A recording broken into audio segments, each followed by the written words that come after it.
Mes salutations à vous, chers compatriotes. Ces deux dames, Asmao Bari et Hawa Doucouré, méritent le soutien de tous les Guinéens.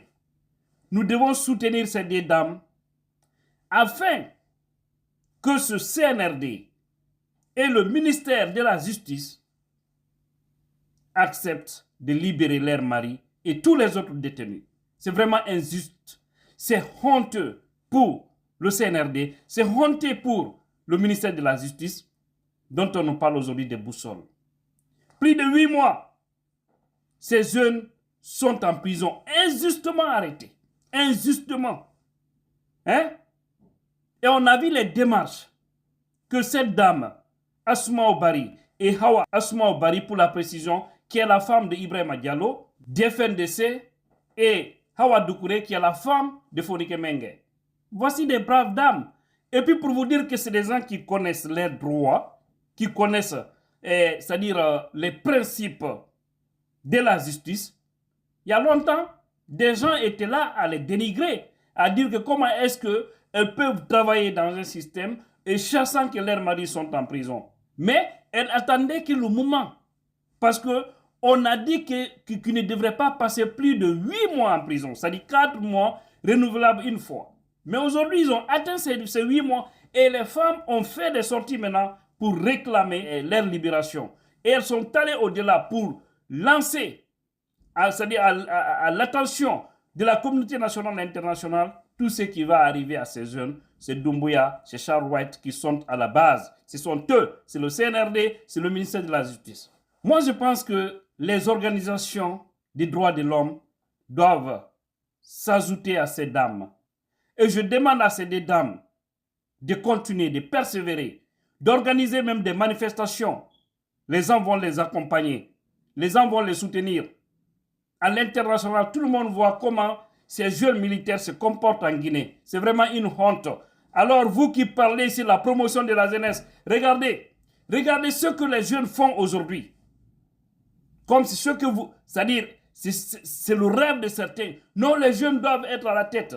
Mais il y a trop de pourriture parce que si les gens n'ont pas l'esprit humanisme en eux, ça devient très compliqué. Très compliqué, ça me choque. C'est pourquoi souvent je suis révolté parce que quand je vois des choses qui se passent dans mon pays, je me dis mais ça ne mérite pas. On est tous des Guinéens là, on a tous le même passeport, les mêmes cartes d'identité. Mais pourquoi se faire du mal jusqu'à ce niveau? Pour quelle raison? Oubliez que vous allez quitter là où vous êtes. Quel que soit le temps que vous allez mener là-bas, vous finirez par, c'est-à-dire par quitter un jour. C'est clair.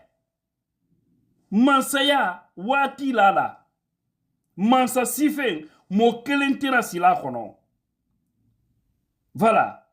Alors qu'à faut il a wati basse, il dit c'est à kono. Mena fala tamira, il dit bo kono de. Mais ici na kono wati mena. Ni ma konyuma ke jamana denye. Ni ma saria la télé. Ni ma tunya fo. Hein? Wallahi babo elomena, ça ne serait qu'une honte pour toi. Vous ne voulez pas grandir, vous ne pensez pas à ce qui est arrivé aux autres. Hein? Aujourd'hui, vous arrêtez des gens injustement. Les colonels Modal Fabari sont en prison à cause de Bala Samoura parce que Bala ne veut pas qu'on le libère. Les Guido Fulbe, les Mohamed So, ils sont nombreux aujourd'hui en prison, injustement arrêtés. Les Bilo, hein, d'FNDC. Mais c'est incroyable. Mais je me demande où va ce pays. Mais on observe tous, on croise les bras, on refuse d'assister les gens et finalement, ils vont laisser ceux-ci, ils vont aussi arrêter d'autres. Leur secret, c'est quoi? Ils disent que laisser actuellement Fonike Mengue et Ibrahima Diallo, il serait difficile pour eux de les arrêter encore une énième fois pour les remettre en prison. Mais une fois qu'ils seront libres, qui vont encore déranger le CNRD, parce qu'eux, ils ont leur plan. C'est d'écarter les personnes les plus valables, les plus respectueuses du pays. Donc pour eux, c'est les malhonnêtes qu'ils ont à faire avec, parce que là, ils pourront les manipuler, ils pourront faire tout ce qu'ils veulent avec eux. Mais où va ce pays? Courage à ces deux dames. Nous savons ce dont vous traversez et vous devez lancer un appel à la femme de Charles White, à la femme de Mamadi Doumbouya, à la femme de Idi Amin, à la femme d'Amara Kamara, à la femme de Koulibaly, général, chef d'état-major. Faites-les comprendre que vous souffrez. Et tant d'autres, hein, ils sont nombreux, le petit clan du CNRD. Faites-les comprendre que vous souffrez. Dites à ces femmes-là, si c'est leur mari qui était en prison, quel allait être leur état d'âme? Comment elles pouvaient vivre avec ça?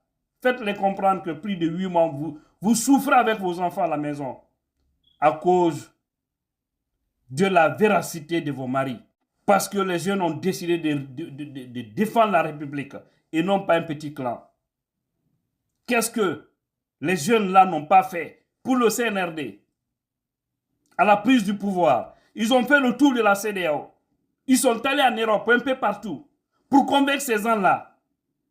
En récompense, c'est de les arrêter, les neutraliser, tenter de les neutraliser parce qu'ils ne pourront pas. C'est eux qui vont chuter. Le CNRD va chuter sous peu. Je vous ai toujours dit ça. Ils sont vers le déclin. Vous voyez comment ils sont agressifs? Vous voyez ce qui se passe aussi à Kankan? Ce qu'ils sont en train de faire à Kankan actuellement? Aller détruire les maisons des gens, banalement parce que les jeunes ont manifesté. Aller faire du mal, militariser la ville de Kankan. Pour des raisons inutiles. Vous pensez que Doumbouya va rester? Kiatitola ende. Ado an kay belon kelen. Doumbouya babo elomena aibe du froto wule nyimi. Ka nyimi. Aite jimingo. Mais aibe du froto wule siama nyimi. Benyana. Parce que yo mena aite adamaya deya barala.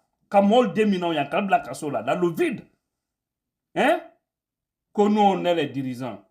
Mana kuma kan afanya adito ama atina to la mago kunun dol dunko ko fanka ya la jamana kono wolie mimbi dole kasola dole koka dol fana brafa ado ay fana ya ron ka fo ay la wati ditami atina to la made. C'est trop dingue quoi en fait. Mais tout ça je me dis c'est le Guinéen qui n'est pas élu. On aime toujours regarder l'autre, l'observer dans sa souffrance. On ne l'aide pas. Des fois même on lui crie, non, pourquoi les gens l'aiment trop manifester? Non, ils aiment trop réclamer. Et si on ne réclame pas, comment un pays peut être juste? Lorsque les dirigeants sont injustes, franchement, c'est regrettable pour ce pays. Force à vous, les dames, les braves femmes, et Madame Silla et Madame Diallo. Vous avez notre soutien et croyez-nous que vos maris seront libres et les détenus seront libres. Ceux qui les ont mis en prison vont se retrouver à leur place. Ça va venir. C'est comme ça aussi. Ils se sont acharnés contre Selouda Diallo. Quelqu'un qui est allé dire à la communauté internationale, laissez les jeunes tranquilles. Et en tout cas, pour le moment, ils sont sur une bonne voie. Ils disent non. Lui aussi, on doit le combattre. Mais ils verront la fin. Parce que j'ai toujours dit, les péchés qui sont sur eux là, ça ne va pas les laisser. C'est-à-dire c'est leur déclin qui se prépare. Vous voyez, partout ils s'attaquent aux gens. Partout. Mais ils verront leur fin. Wallahi, ils verront leur fin. C'est incroyable ce qui se passe en Guinée. Les organisations de la société civile, les partis politiques, il est temps pour nous de se lever pour sauver la République. Ces jeunes militaires ont un plan B. Ils ne veulent pas quitter le pouvoir. Vous voyez, ils ne parlent même pas de ça. C'est-à-dire, leur objectif, c'est de faire taire les influents du pays. Nous, on est des influenceurs ici. On parle des choses, on dit plein de choses. On échange avec beaucoup de cadres. En privé, on sait ce qui se dit. Et même ceux qui sont avec le CNRD, on échange avec certains. Des fois même des menaces par certains. Mais ils savent que leur temps est compté. Donc c'est pourquoi des fois aussi ils sont méfiants. Parce qu'on les a dit, on les connaît tous. Après la transition, leur belle vie d'aujourd'hui là, comme ils pensent qu'ils sont les plus bénis de la République, après la transition, ils verront comment sera leur vie. Ils comprendront combien de fois ça fait mal. Imaginez empêcher Fonike Mengue d'aller participer à l'enterrement de sa maman. Là, Je n'ai pas pu supporter ça. Quand j'ai vu ça, ce jour, mes larmes ont coulé. Je n'ai pas pu supporter. J'ai pensé à ma défunte maman, que je n'ai pas vue les derniers jours. 1 an, je ne l'ai pas vue. On s'est séparés en l'an 2000. Suite à l'attaque qui s'est passée en Guinée forestière. Je suis venu à Conakry. Elle est partie au Fouta. 1 an après, on m'annonce qu'il est décédé au village. Vous imaginez? Cela m'a travaillé. Quand j'ai vu le cas de Fonike Mengue qui n'a pas participé à l'enterrement de sa maman, c'est ce qui est venu dans ma tête. Je n'ai pas pu gérer mes larmes. Je sais combien de fois ça fait mal ta maman qui s'est battue pour toi, qui a tout fait pour toi. Tout. Imaginez un bébé d'un jour. Tu grandis, tu fais tout. Ta maman s'occupe de toi et ton papa. Après tout, des vauriens de la République te disent tu n'as pas droit à participer à l'enterrement de ta maman. Oh mon Dieu.